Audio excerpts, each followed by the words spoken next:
ഇന്ന് ഈ സ്വാതന്ത്ര്യത്തിൻ്റെ 78 വർഷങ്ങൾ ആഘോഷിക്കുന്ന സന്ദർഭത്തിൽ DYFI മുന്നോട്ട് വെക്കുന്ന മുദ്രാവാക്യം ഞങ്ങൾക്ക് വേണം തൊഴിൽ എന്നുള്ളതാണ്.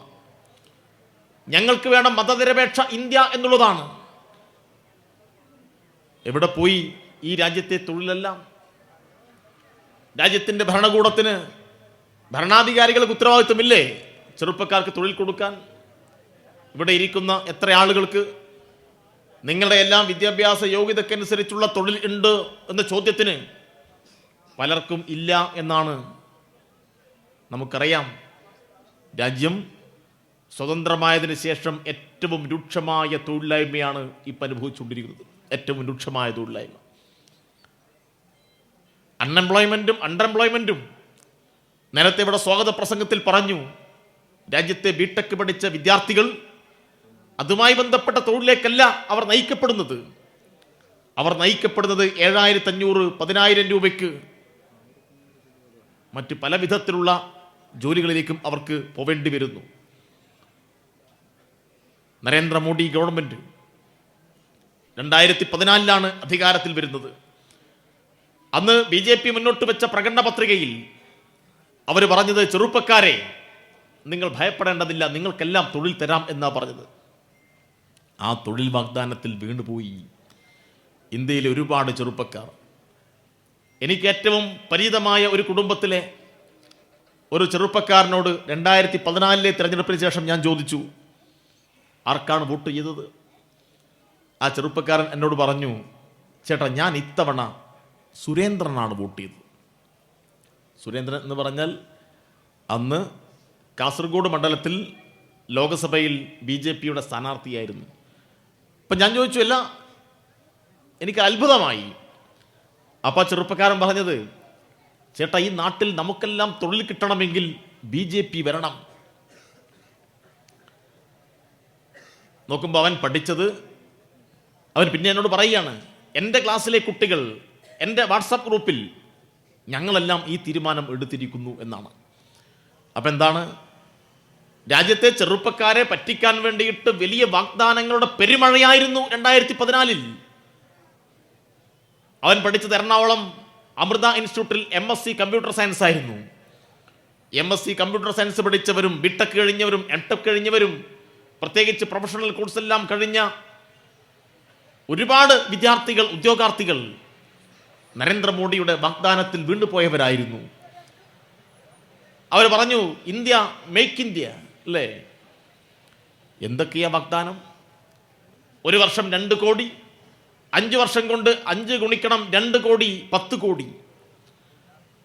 10 കോടി, വീണ്ടും ഒരു 5 വർഷം, വീണ്ടും 10 കോടി, 20 കോടി. മൂന്നാമതും അധികാരത്തിൽ വന്നിരിക്കുന്നു, വീണ്ടും കോടി കൂടേണ്ടതാ. എന്താണ് യാഥാർത്ഥ്യം? യാഥാർത്ഥ്യം എന്ന് പറഞ്ഞാൽ സ്വതന്ത്ര ഇന്ത്യ കണ്ടതിൽ വെച്ച് ഏറ്റവും വലിയ തൊഴിലില്ലായ്മ. നിലവിൽ കിട്ടിക്കൊണ്ടിരിക്കുന്ന തൊഴിലുകൾ പൂർണ്ണമായും ഇല്ലാതാവുന്നു. നിങ്ങൾക്കെല്ലാം ഏറ്റവും പരിചിതമായ ഒരു സ്ഥാപനമായിരുന്നു BSNL എന്ന് പറയുന്ന ടെലികോം മേഖലയിലെ സ്ഥാപനം, അല്ലേ? ഇപ്പം ആരെങ്കിലും BSNL കണക്ഷൻ ഉണ്ടോ?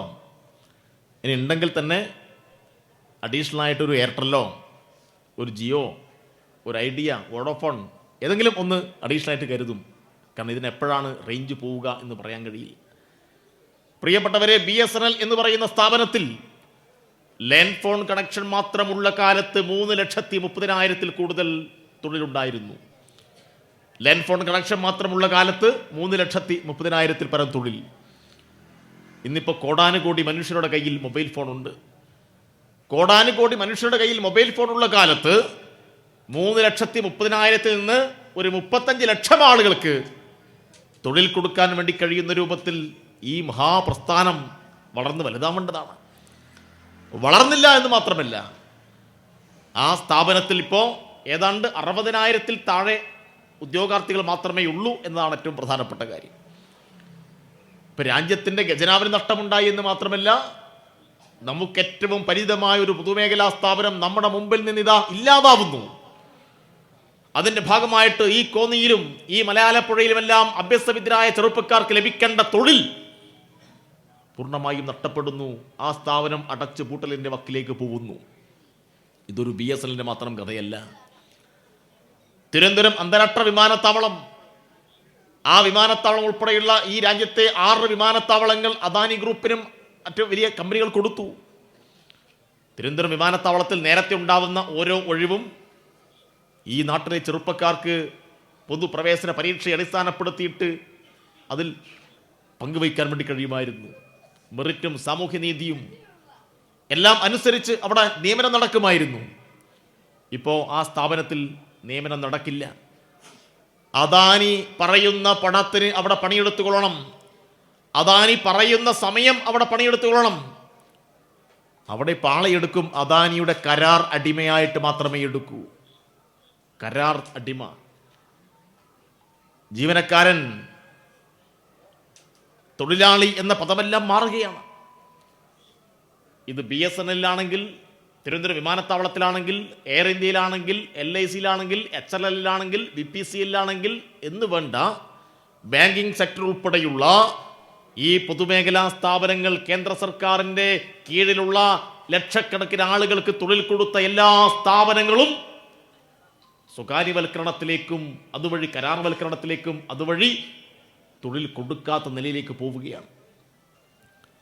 ഇന്ത്യൻ റെയിൽവേ ആ വഴിയിൽ കൂടി പോയി. ഇന്ത്യൻ റെയിൽവേയിൽ കഴിഞ്ഞ 5-6 വർഷമായിട്ട് നിയമനങ്ങളെ നടക്കുന്നില്ല. ഗ്രൂപ്പ് ഡി തസ്തികയിൽ നിയമനം നടത്തിയിട്ട് വർഷങ്ങളായി പേരിന് മാത്രം കുറച്ച് നിയമനങ്ങൾ മാത്രമേ നടക്കുന്നുള്ളൂ.